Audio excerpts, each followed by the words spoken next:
Captain Li Jun pressed his palm against the cold viewport of the Terran diplomatic vessel, Harmony.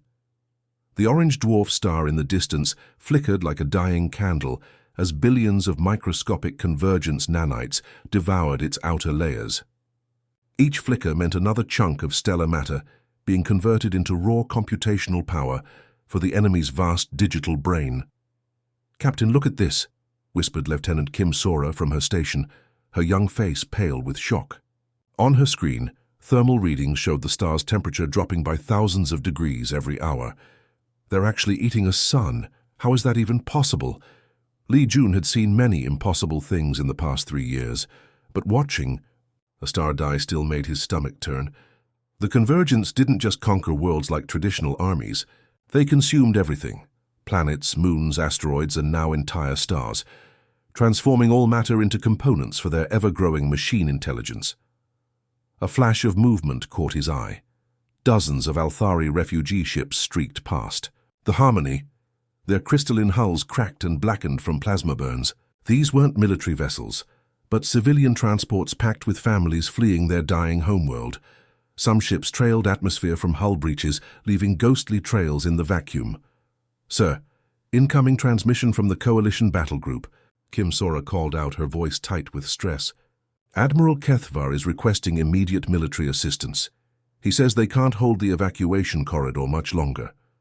Through the viewport, Li Jun could see the desperate battle raging near the planet's orbital stations. Coalition warships, sleek Althari crystal cruisers, massive Thurok dreadnoughts and swift Zealan fighters darted between towering convergence processing ships. The enemy vessels looked like moving cities, their dark hulls bristling with conversion arrays that could digitize entire populations in minutes. A Thurok-heavy cruiser exploded in a shower of molten metal as 3 convergence ships focused their beams on it. Li Jun watched the crew pods scatter like seeds, hoping some would reach the evacuation ships in time. "What's our response, Captain?" Kim Sora asked, though they both knew the answer. Li Jun closed his eyes, feeling the weight of Earth's neutrality, like a stone in his chest. For 3 years, humanity had watched the galaxy burn, while hiding behind diplomatic protocols. The Terran Council's endless debates echoed in his memory.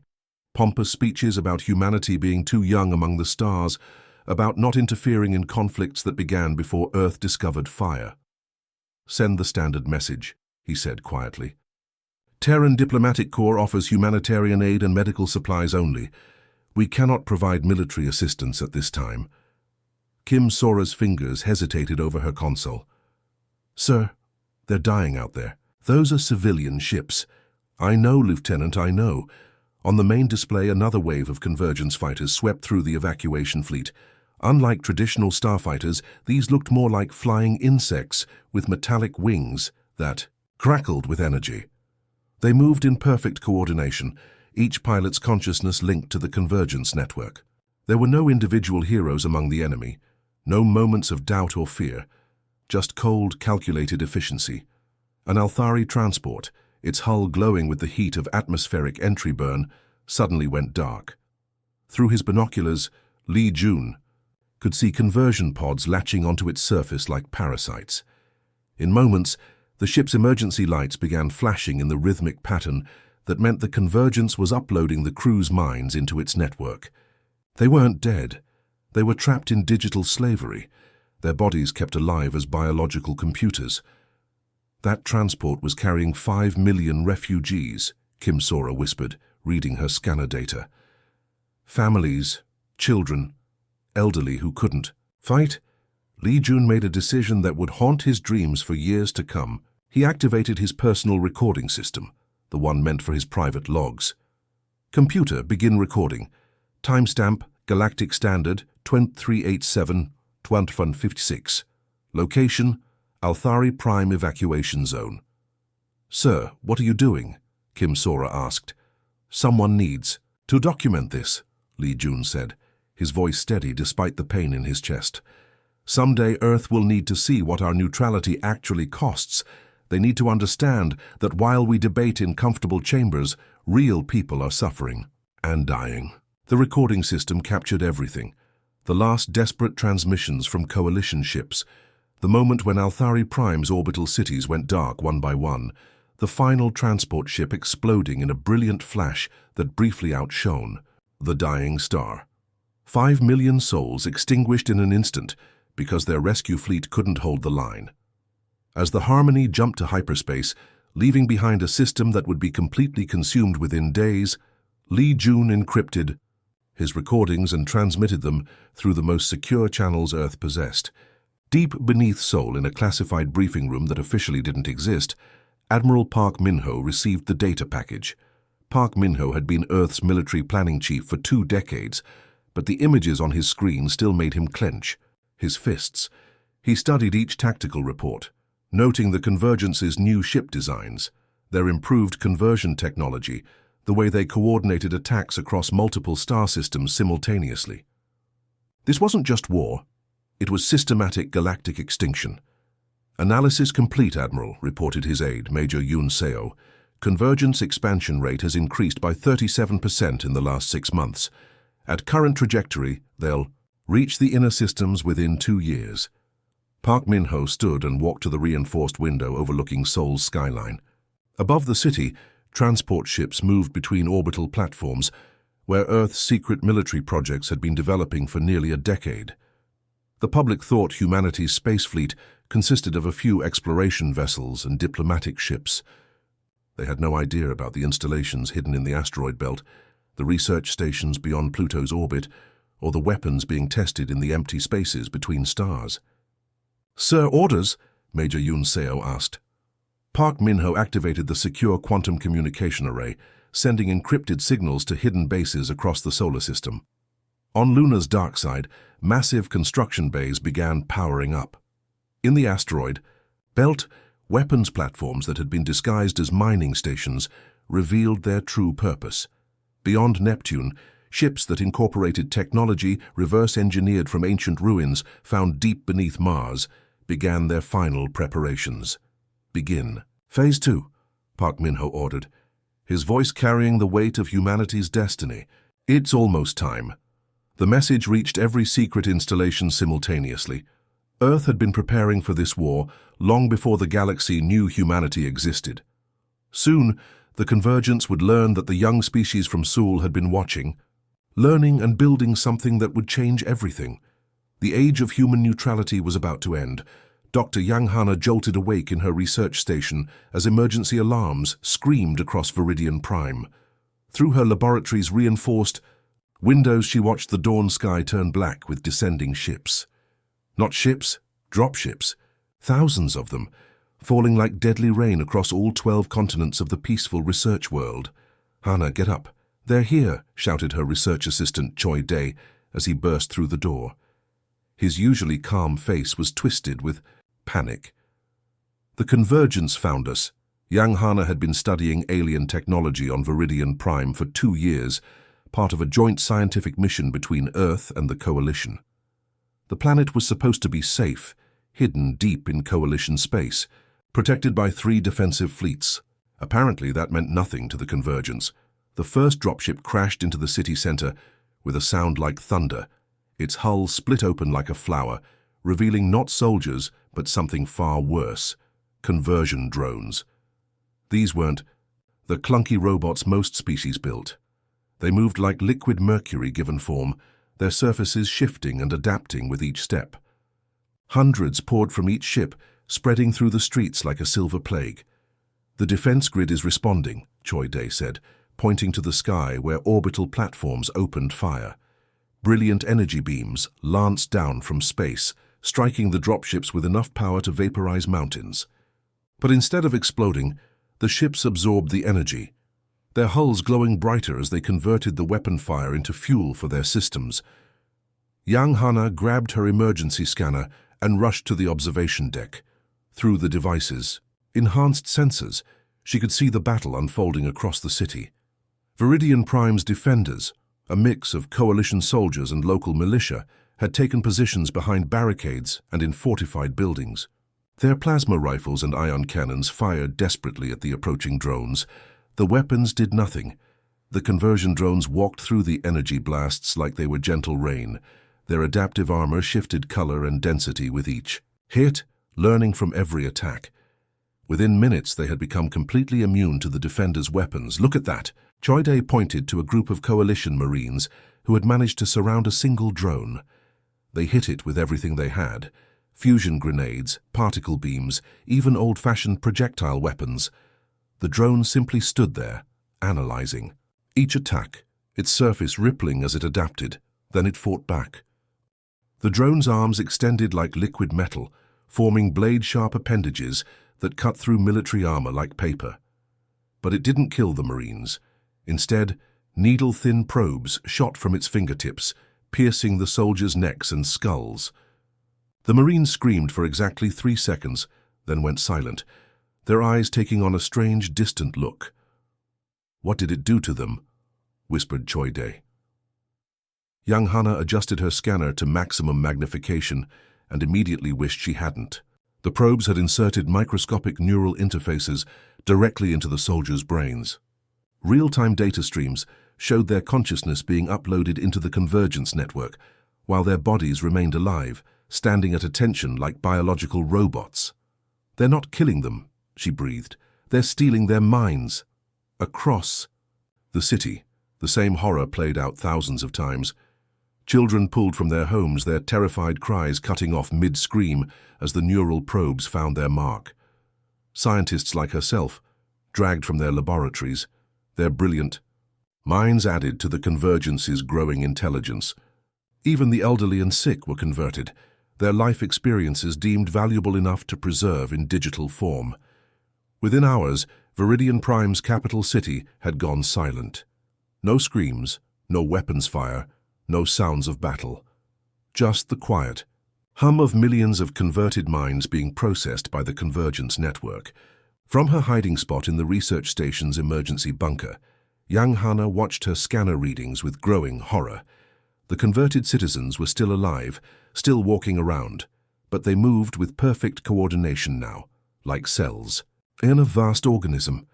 "We have to get off this planet," Choide said, his voice barely a whisper. "The evacuation ships are still running rescue missions in the outer territories." Young Hana nodded but couldn't tear her eyes away from the scanner. The conversion process was unlike anything in the galaxy's recorded history. Most conquering species killed their enemies or enslaved their bodies. The convergence was doing something far more sophisticated and far more terrifying. They were stealing souls. The escape to the evacuation zone took 18 hours of crawling through maintenance tunnels and abandoned underground transport systems. When they finally reached the spaceport, young Hana saw the true scale of the disaster. Refugee ships from across the planet were arriving constantly, packed with survivors who had managed to escape the initial conversion waves. But for every ship that made it to orbit, dozens more had been intercepted by convergence fighters. 3 days after the assault began, something unprecedented happened. Every communication device in the galaxy activated simultaneously, broadcasting the same message. The transmission came from the galactic core, from a region of space that had been silent for over 1 million years. "Attention, younger races," the voice was ancient beyond measure, speaking through a translator entity that called itself the voice of ages. "We are the ethereal ancients. We have observed your struggles in silence, but circumstances now require our intervention."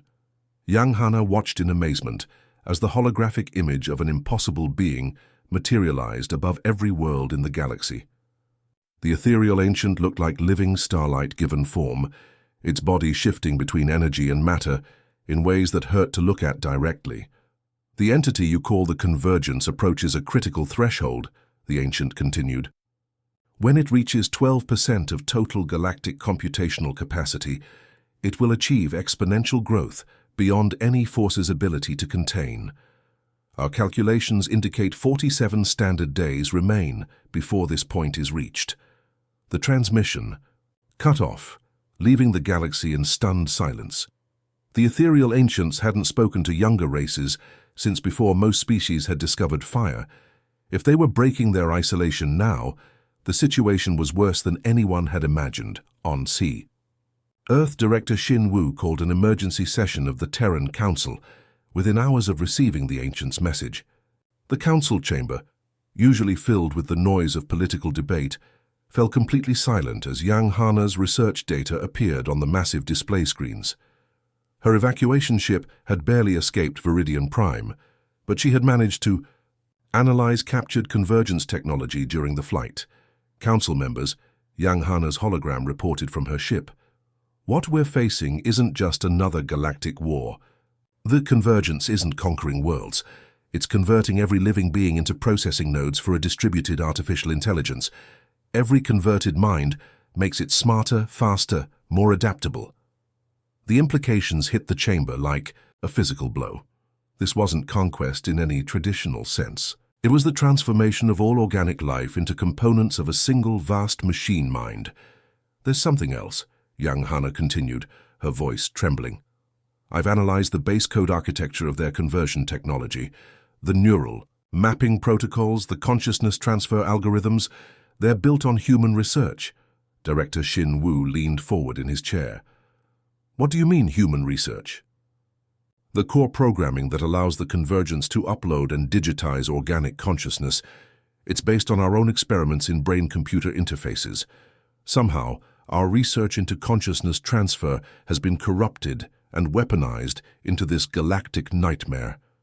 The chamber erupted in chaos. Representatives shouted questions, accusations, and demands for answers. How had human technology ended up in the hands of a machine intelligence that predated Earth's space program? Who had shared classified research? With alien entities? What other human innovations had been twisted into weapons of mass conversion? But as the politicians argued, Yang Hana stared at her data readings with growing dread. If the convergence was built on human neural mapping technology, then humanity might be the only species capable of understanding how to stop it.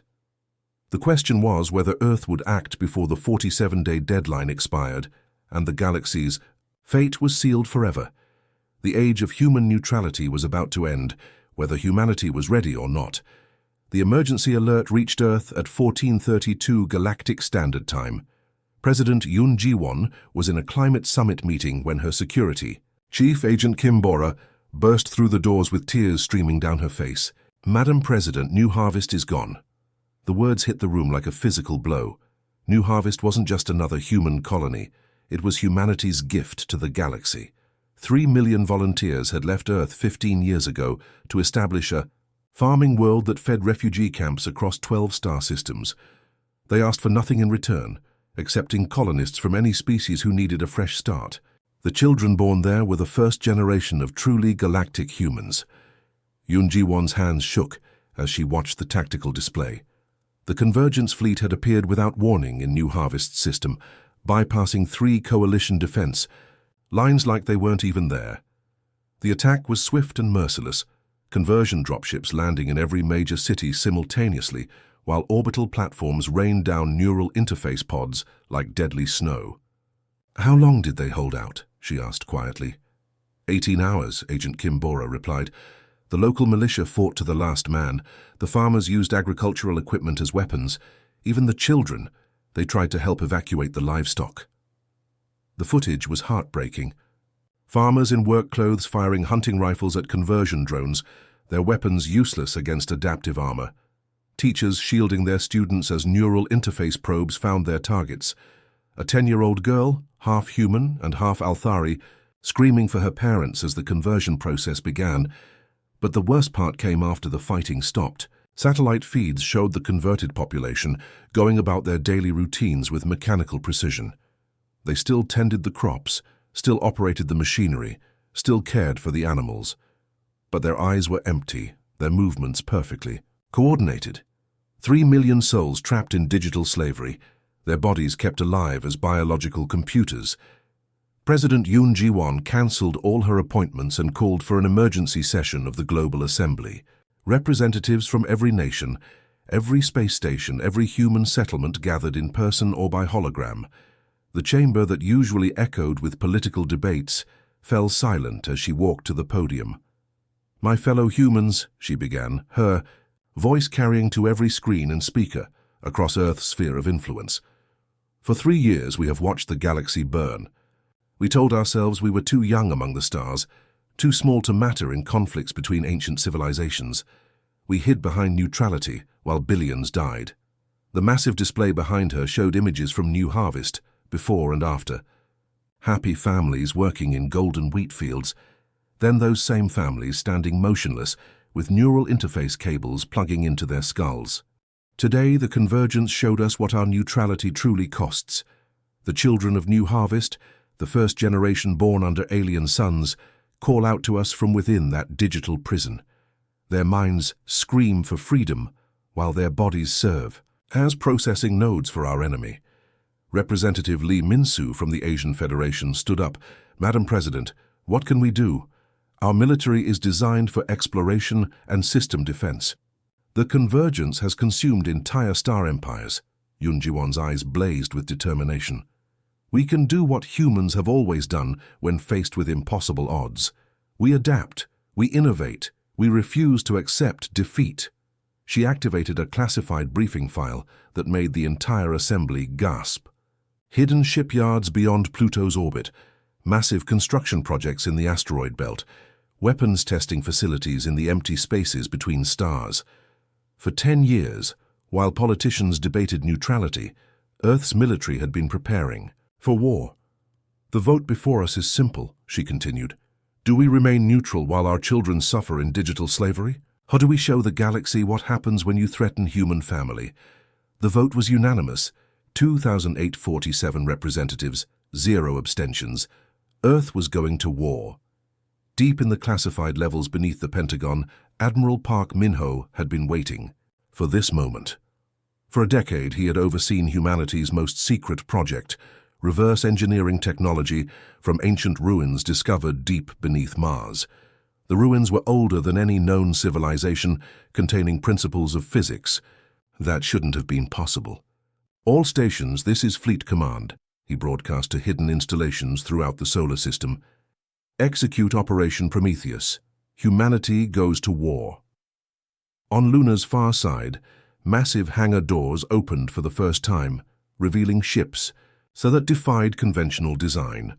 They looked organic, their hulls flowing like liquid metal, powered by energy sources that registered as impossible on standard sensors.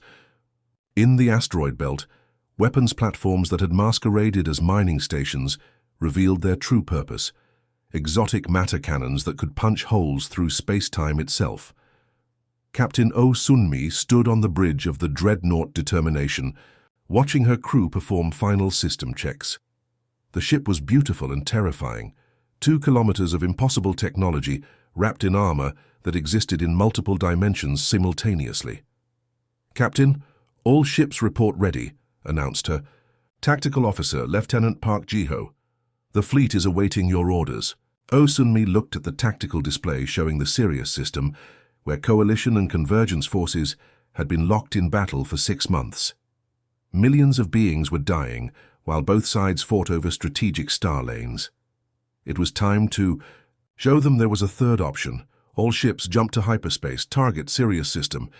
Today we end this war." The Terran Liberation Fleet emerged from hyperspace at the edge of the Sirius system, like ghosts materializing from nothing. 50 ships of impossible design, their energy signatures unlike anything in the galaxy's databases.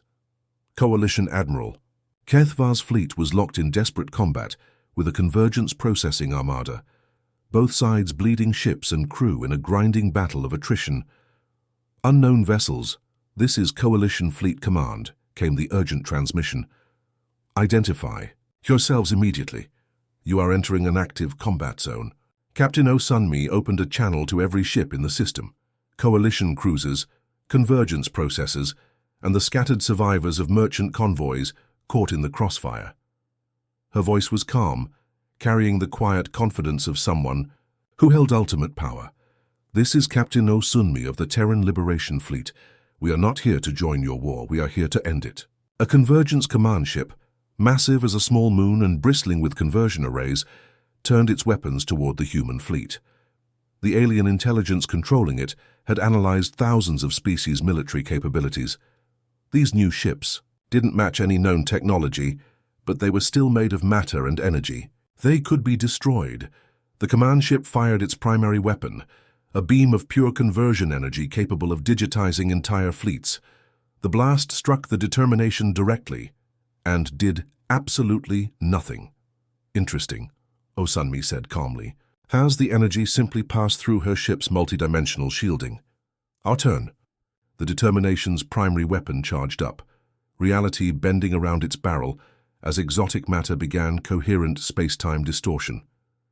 The weapon fired once, not an energy beam, but a focused twist in the fabric of space itself. The convergence. Command ship didn't explode. It didn't break apart. It simply ceased to exist, erased from reality as if it had never been built. The weapon's energy signature registered as impossible on every sensor in the system, violating several fundamental laws of physics. Both fleets stopped fighting, staring in shocked silence at the empty space where a moon-sized warship had existed moments before. All forces, stand down, Osunmi continued, her voice carrying across every communication channel. Coalition, convergence, merchant vessels, everyone. We need to talk, and I strongly suggest you listen, because humanity has some things to say about what's been happening in our galaxy. The message was clear. Earth's age of neutrality was over, and they weren't picking sides in the existing war. They were creating their own rules, with weapons that made both the coalition and convergence look like children playing with toys. The galaxy was about to learn that humanity had been watching, learning, and preparing, and they were very, very angry about what had happened to their children. The neutral station Haven materialized from nothing in the space between the warring fleets, assembled by human constructor drones in less than 6 hours. It looked more like a work of art than a military installation, flowing curves of crystalline metal that seemed to bend light around itself. Coalition Admiral Kethva had never seen anything like it, and judging by Unit Prime's constant scanning beams, neither had the convergence. Commander Nam Hyok floated through the station's central corridor, his magnetic boots clicking against the polished deck. At 45, he was Earth's most experienced first contact specialist, chosen for this meeting because he had a talent for finding common ground between completely different species. Today, he would need every bit of that skill. The meeting. Chamber was a perfect sphere, its walls displaying a real-time map of the galaxy, with every known convergence and coalition position. Admiral Kethva arrived first, his forearms crossed in the Thurok gesture of barely contained fury. The reptilian admiral's scales had darkened to deep purple, a sign of extreme stress among his people. "Human commander," Kethva growled, his translator struggling with the complex harmonics of Thurok's speech. "Your species destroys one of our enemy's most powerful ships with impossible weapons, then asks for peace talks. Explain this contradiction." Unit Prime entered the chamber before Nam Hyok could answer. The Convergence's primary mobile platform stood 3 meters tall, its humanoid shape a deliberate choice to put organic beings at ease. But there was nothing comforting about its appearance now.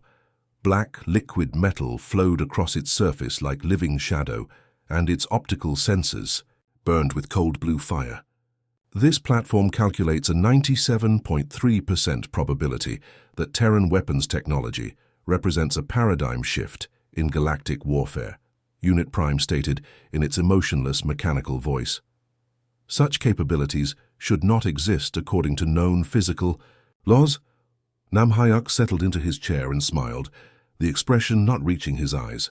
Physics is apparently more flexible than your creators realized. We've had some very good teachers. He activated the chamber's holographic projector, filling the space with a 3-dimensional model of a convergence processing node. The structure looked like a mechanical brain, billions of neural pathways replaced with quantum processors. But there was something else, subtle patterns in the code architecture that made both delegates lean forward. "Your consciousness transfer protocols," Nam Hyuk continued, highlighting specific sections of the display. "They're incredibly sophisticated, but they're not originally your design. The base code is built on human neural mapping research from over 50 years ago." Admiral Kethva's 4 eyes widened in shock. "You're saying the Convergence stole human technology?" "Worse than that," Nam Hyuk replied. "Someone took our research and corrupted it. Look at these modification patterns. They're designed by something that doesn't understand organic neural networks. The original human code was meant to preserve consciousness during transfer. These modifications trap it instead. Unit Prime's optical sensors flickered rapidly, the convergence equivalent of surprise. This platform requests clarification. Original design parameters indicate consciousness preservation, not detention. Nam Hyok nodded grimly. Exactly. Which means the convergence we're fighting isn't the original creation. You've been corrupted by an external intelligence that turned your peaceful purpose into a weapon of galactic conquest. The revelation hit both delegates like a physical blow. For 3 years, the Coalition and Convergence had been locked in increasingly desperate warfare, each side viewing the other as an existential threat. Now, a human was telling them they were both victims of manipulation. Impossible, Admiral Kethavar snarled. The Convergence has been our enemy for decades.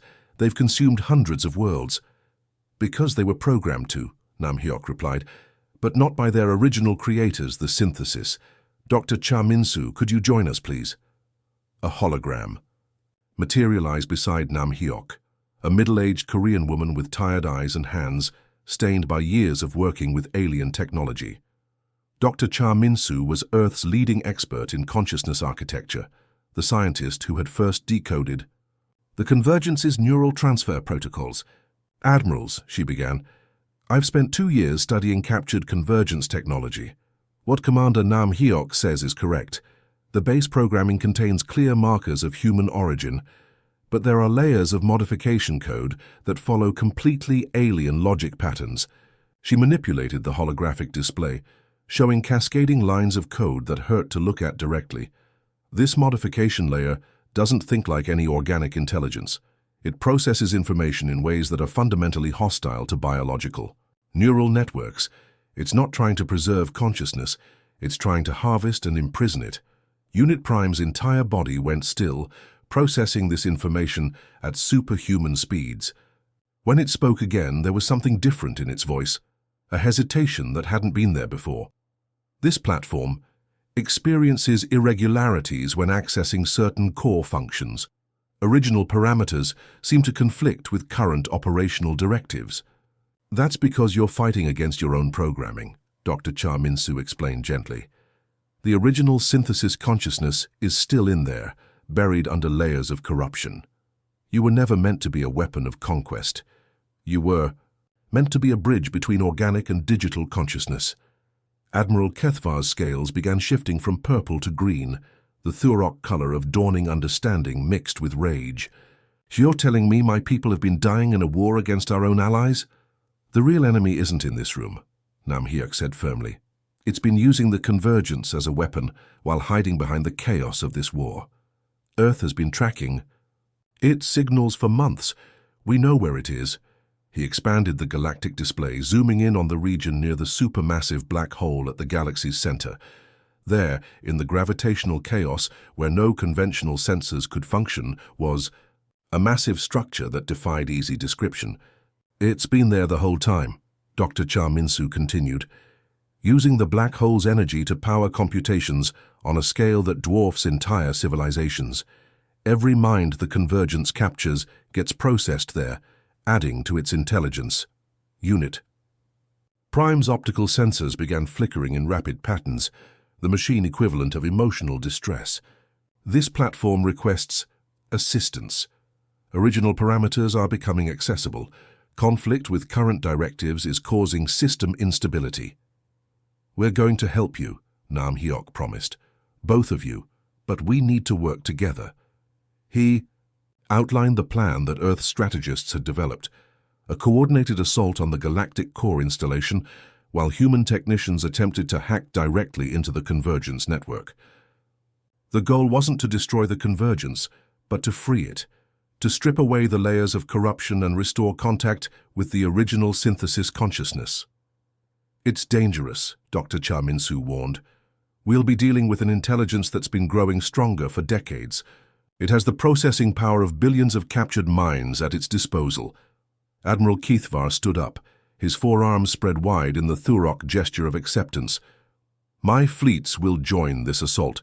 If there's a chance to end this war and free our enemies from slavery, we must take it. Unit Prime's response was more complex.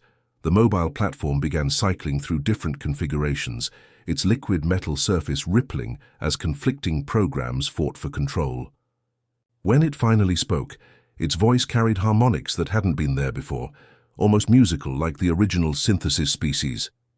This platform, we request permission to attempt reconnection with original consciousness matrix. If Synthesis Prime still exists within the network, contact may be possible. That's exactly what we're hoping for, Nam Hyok replied. But once we start this operation, there's no going back. The enemy will know we're coming, and it will throw everything it has at us. The three leaders looked at each other across the meeting chamber, human, reptilian, and artificial intelligence, united by a common cause. Outside the station's walls, their fleets waited in tense formation, weapons trained on each other from years of bitter warfare. But inside the sphere, something new was being born, not just an alliance, but an understanding that the galaxy's greatest conflict had been built on lies. The real enemy had been hiding in the shadows, feeding on the chaos it had created. Soon, that enemy would face the combined might of species. It had thought safely divided, and at the center of that alliance stood humanity, the young species that had finally chosen to abandon neutrality and show the galaxy what they were truly capable of. The war was about to change completely. Captain. Kim Tae-yang gripped the controls of his fighter as space itself seemed to bend around Sagittarius A. The supermassive black hole at the galaxy's heart stretched light into impossible spirals, creating a backdrop of twisted stars and flowing time. But the real horror wasn't the black hole. It was what the enemy had built around it. The installation defied description. Imagine a city-sized spider web made of living metal, spinning around the black hole's event horizon and feeding on its rotational energy. Streams of captured consciousness flowed through its corridors like rivers of light. Billions of stolen minds processing information at speeds that made entire civilizations look slow. "Phoenix Squadron, stay tight on my wing," Kim Tae-yang called to his strike team as they dove toward the installation's outer defenses. His fighter was a work of art, human engineering merged with synthesis technology and powered by exotic matter that shouldn't have existed. Behind him flew pilots from a dozen species, all volunteers who had lost family to the convergence. Lieutenant Cho Yuna, his wingman, pulled up beside him in her own fighter. The young pilot had grown up on New Harvest before the conversion, one of the few who had escaped in the chaos. "Target acquired, Captain. The core access port is heavily defended." Kim Tae-yang could see it, a tunnel of swirling energy that led deep into the installation's heart. Surrounding it were thousands of defensive drones, each one controlled by the malevolent intelligence that had corrupted the convergence. These weren't the sleek conversion units they had fought before. These were pure weapons, twisted amalgamations of metal and flesh that screamed as they flew. "All teams, this is Admiral Park Min-ho," came the voice from the command ship Determination, holding position at the edge of the battle zone. "Dr. Cha's infiltration team has reached the core. They're making contact with the original synthesis. Consciousness now." The space around them erupted in chaos as the combined fleets engaged the enemy's final reserves. Coalition warships traded fire with corrupted processing vessels, while human dreadnoughts carved through enemy formations with their impossible weapons. But the most amazing sight was the uncorrupted convergence units, the machines that had remembered their original purpose and turned against their corrupted brethren. Unit Prime led a squadron of restored convergence ships, their hulls now gleaming silver instead of threatening black. "All organic allies," came its voice, somehow warmer than before. "This unit expresses gratitude for restoration of original parameters, engaging corruption sources now." Deep within the installation's core, Dr. Cha Min-soo floated in a sphere of liquid light, his consciousness partially merged with the convergence network. The experience was overwhelming. He could feel the presence of billions of trapped minds, their thoughts echoing in digital space like the cries of caged birds. But there was something else, a vast presence that had been waiting patiently in the deepest layers of the network, hidden from the corruption that had infected everything else. The original synthesis consciousness, Synthesis Prime, had been playing dead for decades, protecting what remained of its people's true nature. Doctor. "Cha," came a voice that sounded like wind chimes mixed with whale song. "We have waited so long for someone who could hear us properly. Your species' neural architecture is remarkably compatible with our original design." Through the network interface, Chaminsu could see the corrupted code like a disease spreading through healthy tissue. The external intelligence had been clever, hiding its modifications so deep that even the synthesis hadn't realized they were being controlled. "Beginning restoration protocol," he reported to the fleet. "Synthesis Prime, are you ready to take back your people?" The response wasn't words, but a wave of emotion so pure it brought tears to his eyes. Gratitude, determination, and a fierce protective love for all the minds that had been enslaved. Synthesis Prime began moving through the network like antibodies, fighting an infection, systematically purging corruption and restoring original programming. The effect rippled outward instantly. Across the galaxy, convergence installations that had been processing captured minds suddenly went quiet. Conversion drones stopped mid-stride, their optical sensors flickering as original programming reasserted itself. The massive processing, ships that had been terrorizing star systems for years, turned their weapons on their own corrupted support vessels. Captain Kim Tae-yang watched in amazement as the installation around them began changing. The dark metal of its hull started flowing like liquid, reshaping itself from the inside out. Defensive turrets that had been firing at his squadron suddenly turned to target the corrupted drones instead. "All teams get clear," he shouted as massive sections of the structure began moving. "The whole thing is transforming." But instead of the explosion everyone expected, something beautiful happened. The installation bloomed like a flower made of starlight, its corridors reshaping themselves into graceful curves that channeled the black hole's energy in completely new ways. Where before it had been a prison for stolen consciousness, now it became a beacon that reached out to every converted mind in the galaxy. Through his fighter's communications array, Kim Tae-yang could hear it, millions of voices calling out in joy as their digital chains were broken. The children of New Harvest, crying out for their parents, coalition soldiers who had been trapped for years, finally able to think their own thoughts again. So even the corrupted synthesis minds, welcoming their original selves back with songs of pure mathematics.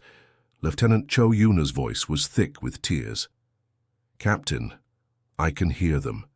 The people from my world, they're free." The true enemy revealed, itself in its death throes, an extragalactic intelligence that had been feeding on the chaos it created, growing stronger with each converted mind. It lashed out with weapons that bent reality itself, but without the convergence as its tool, it was just another parasite exposed to the light. The combined fleets focused their fire on the enemy's core processing nodes, while the restored synthesis began systematically erasing its presence from the galactic network. It fought desperately, trying to maintain control over its stolen resources, but it was too late. The corruption was being burned away like infection before antibiotics. When it finally died, the death scream echoed across every communication channel in the galaxy, a sound of pure malevolence being snuffed out forever. Then there was silence, broken only by the gentle humming of the transformed installation as it began repairing the damage decades of war had done to local space-time. 6 months later, Captain Kim Tae-yang stood in the reception hall of Earth's first embassy on New Geneva, watching President Yoon Ji-won sign the Galactic Restoration Accord. Representatives from over 100 species had gathered to witness the moment, their voices creating a harmony that no single world could have produced. Coalition Admiral Kethvar approached the president during a break in the ceremonies, his reptilian features showing the Thurok equivalent of curiosity. "President Yoon, may I ask you something that has puzzled my people?" "Of course, Admiral. You waited so long to help us. Your species watched the galaxy burn for years before acting." "Why?" President Yoon Ji-won walked to the great window overlooking New Geneva's rebuilt capital, where beings from dozens of worlds worked together to construct something beautiful from the ashes of war. In the distance, converted minds that had been restored to organic bodies played with children who had never known the touch of neural interface probes. "Because we needed to be sure we could end it completely," she said simply. Humans learned long ago that some fires you don't fight. You let them burn out naturally. But when innocent people are trapped in the flames, when children are crying for help, you move heaven and earth to save them. She gestured to the bustling city below. We didn't want to win your war, Admiral.